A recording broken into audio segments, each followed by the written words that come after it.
औज़ुबिल्लाहिमिनश्शैतानिर्रजीम बिस्मिल्लाहिर्रहमानिर्रहीम। तो कैसे हैं आप सब? उम्मीद करता हूँ कि आप सब खैरियत से होंगे। तो पिछले लेक्चर में हमने पढ़ा था मसल्स, उसका डिटेल लेक्चर हुआ था। लेकिन आज ये आपके चैप्टर नंबर 4 का लास्ट टॉपिक है। इसके बाद chapter number 4 has been completed exist. मैंने जो वादा किया था आपके साथ वो मैं पूरा कर रहा हूँ। अभी आप भी अपना वादा पूरा कीजिए, हमारे लेक्चर्स को देखिए, शेयर कीजिएगा। तो आज हम पढ़ेंगे डिसऑर्डर ऑफ स्केलेटल सिस्टम। सबसे पहले अगर हम स्केलेटल सिस्टम की तरफ जाएं तो इससे पहले मैं आपको बताऊंगा व्हाट इज़ डिसऑर्डर। डिसऑर्डर का मतलब ये होता है कि बोन तो कंप्लीटेड है लेकिन वो प्रॉपर फंक्शन नहीं कर रहा, इम्प्रॉपर फंक्शन कर रहा है, तो इसको हम डिसऑर्डर कह रहे हैं। सबसे पहले है effect of calcium deficiency on bone. जैसे कि आपको पता है कि बोन्स के लिए कैल्शियम बहुत ज़रूरी होती है क्योंकि वो उसको हार्ड करती है। लेकिन अगर कैल्शियम की डिफिशिएंसी हो जाए, कैल्शियम की जो डिपोजिशन है वो कम हो जाए तो बोन्स वीक हो जाते हैं और टूट भी सकते हैं। The hardening of bones occurs in deposition of calcium phosphate. This process called calcification. Bones का हार्ड होना due to the calcium phosphate deposition होता है, जिस प्रोसेस को हम कैल्सिफिकेशन कहते हैं। If calcium deficiency occurs in body or blood, अगर कैल्शियम की डिफिशिएंसी हो जाए ब्लड में या बॉडी में तो ultimately it occurs in bones, तो ये बोन्स में ही होगी। This deficiency of calcium in bone is called hypocalcaemia. इस कैल्शियम की डिफिशिएंसी मतलब कि कम हो जाना, डिफिशिएंसी मतलब कम हो जाना बोन्स में, इसको हम कहते हैं hypocalcaemia. Known as calcium deficiency disease. Calcium की डिफिशिएंसी की डिजीज़ है। A long term calcium deficiency can lead to dental weakness.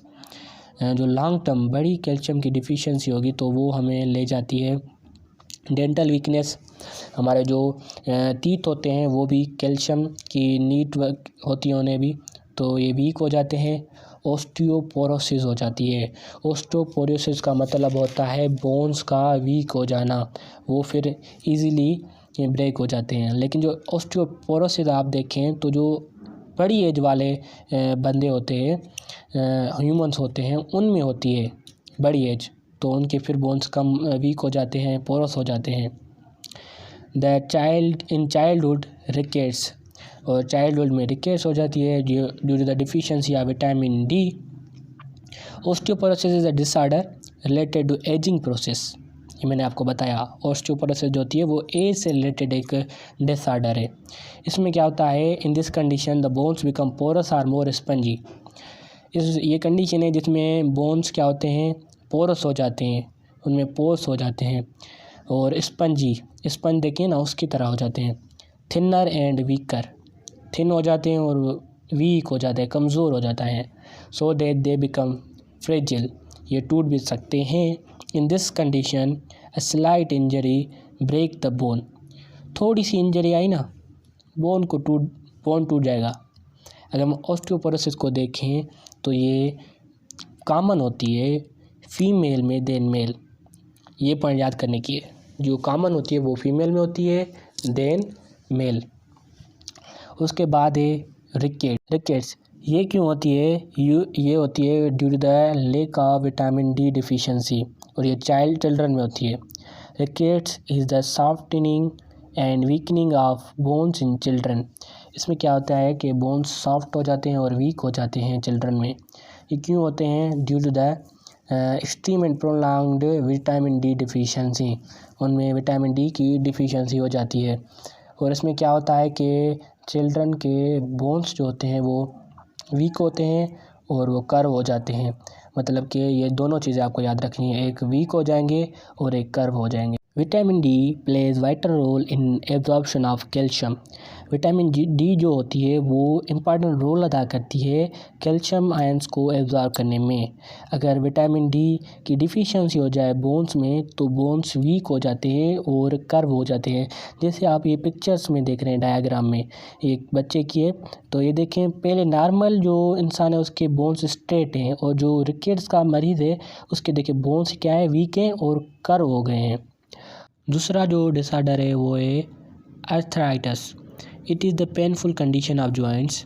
ये एक दर्द भरी जो है जॉइंट्स की कंडीशन होती है due to the swelling and tenderness of joint. इसमें क्या होता है कि जॉइंट्स कमज़ोर हो जाते हैं और स्वेल हो जाते हैं।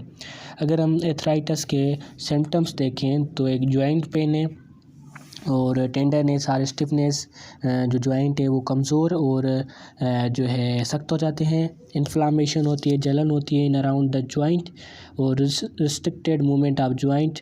जॉइंट की मूवमेंट जो रिस्ट्रिक्ट होती है और उसके बाद warm red skin over the affected joint. जिस जॉइंट पर अफेक्टेड होती है वहाँ पर रेड स्किन हो जाती है। और trouble dressing, combing, gripping, bending over security or climbing stairs. These are the symptoms of arthritis। और उसके बाद आर्थराइटिस के कुछ कॉमन टाइप्स है जिसमें ऑस्टियो आर्थराइटिस है, रियोमेटॉइड आर्थराइटिस है और पेसोरियाटिक आर्थराइटिस है। ये टाइप्स हैं आर्थराइटिस के। सबसे पहले osteoarthritis. It is a wear and tear. Causes हैं इसके overuse of joints, joint का ज़्यादा इस्तेमाल, एज उम्र, जॉइंट इंजरी अगर हो गई है तो, ओबेसिटी मोटापा, joints that bear weight, joints जिसमें जो वेट को बियर करते हैं जैसे knees, hips, feet and spine. मोटा आदमी होगा ना तो इस पर वेट का असर जाएगा जॉइंट्स पर, तो इसकी वजह से भी हो सकती है। वियर टीयर का मतलब यहाँ पर आप पूछेंगे तो इसका ये है कि नुकसान है, इसकी नुकसानदायक है। रियोमेटॉइड आर्थराइटिस ये क्यों होती है? ये इम्यून सिस्टम की वजह से होती है, लाइक ऑटो इम्यून डिसऑर्डर है। In disorder immune system attacks on joints. Immune system क्या करता है? अटैक करता है जॉइंट्स पर, तो रियोमेटॉइड आर्थराइटिस खास होती है। उसके बाद है पेसो एर्थराइटिक एर्थराइटिस। ये एक डिसऑर्डर है जॉइंट्स एंड स्किन का, मतलब कि ये जॉइंट्स और स्किन को अफेक्ट करता है। इसकी ज़्यादा डिटेल आपकी बुक में नहीं लिखी हुई तो आप इसको इतने ही महदूद रखें। उसके बाद एक काजेज़ ऑफ एर्थराइटिस। क्या काजेज़ हैं जिसकी वजह से आर्थराइटिस होती है? The following factors are the causes of arthritis. जो नीचे दिए गए कुछ काजेज़ हैं वो आर्थराइटिस के काज हो सकती हैं, जैसे इंजरी, कोई ज़ख्म हो गया, कोई एक्सीडेंट वगैरह, उसकी वजह से।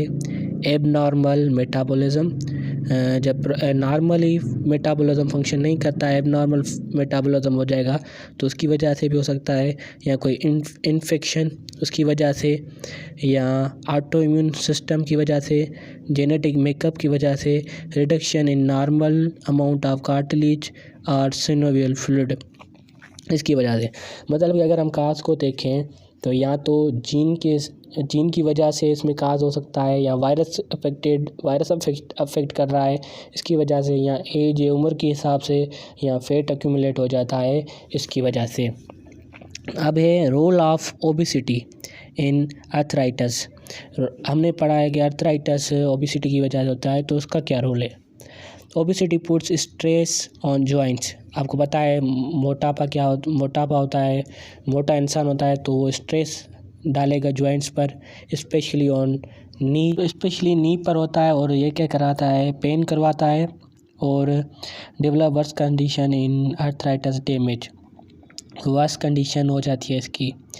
The rheumatologist states that just 10 pound overweight increases force of 20 to 40 pound on knees at each step during walk। जो रियोमेटोलॉजिस्ट हैं उनका ये कहना है कि अगर 10 पाउंड ओवर वेट हो जाए तो इस पर 20 से 40 पाउंड ज़्यादा फोर्स एग्जर्ट करना पड़ता है नीज़ पर सिर्फ एक वॉक में, एक स्टेप वॉक में।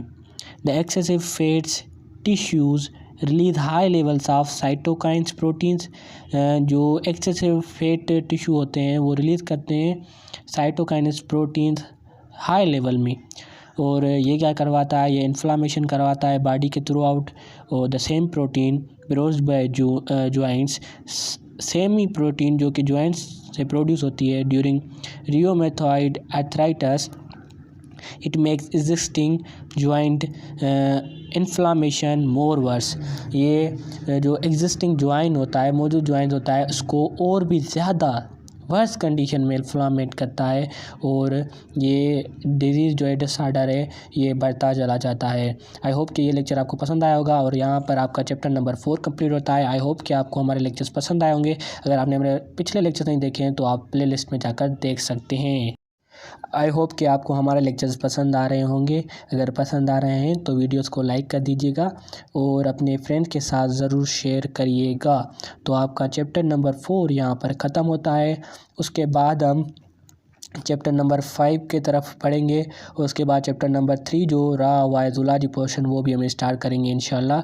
Wish you best of luck.